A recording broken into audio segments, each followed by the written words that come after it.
एक अनजानी सी डोर है जो खींचे अपनी ओर है।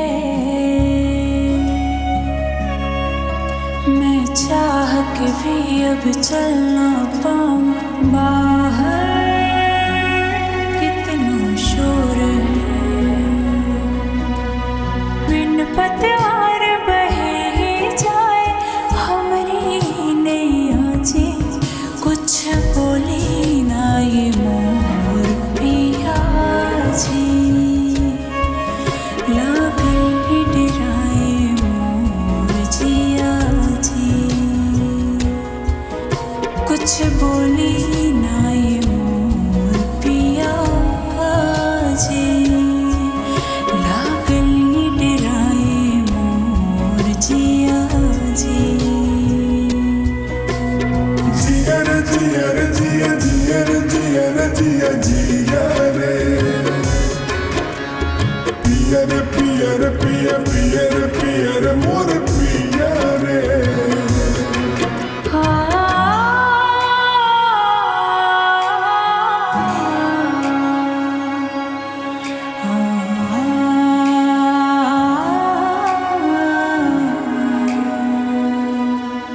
इतना केयर ना करो जी कि प्यार हमें को हो जाए।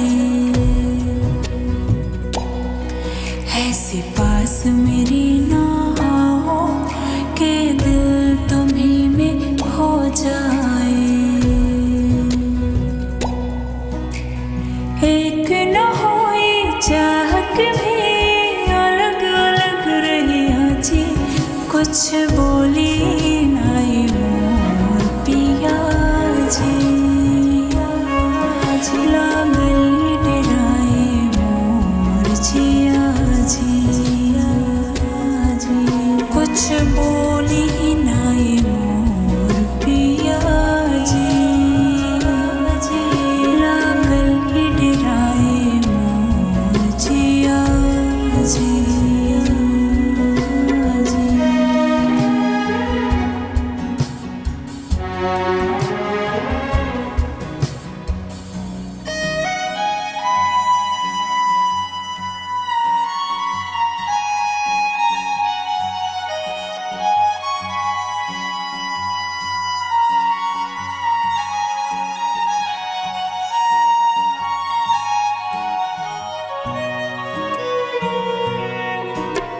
सामने समंदर और प्यास हमरा लागल,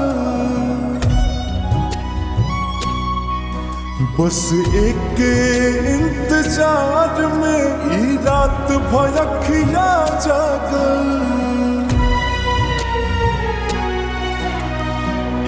एक दिन बरिस अस लागे हुई मिलन कहिया जी, कुछ बोली नाए मोर जिया जी। लागे कतही ना मोर हिया जी, कुछ बोली नाए मोर जिया जी। लागे कतही ना मोर हिया जी, कुछ बोली ना ये मोर पिया जी। लागल डराए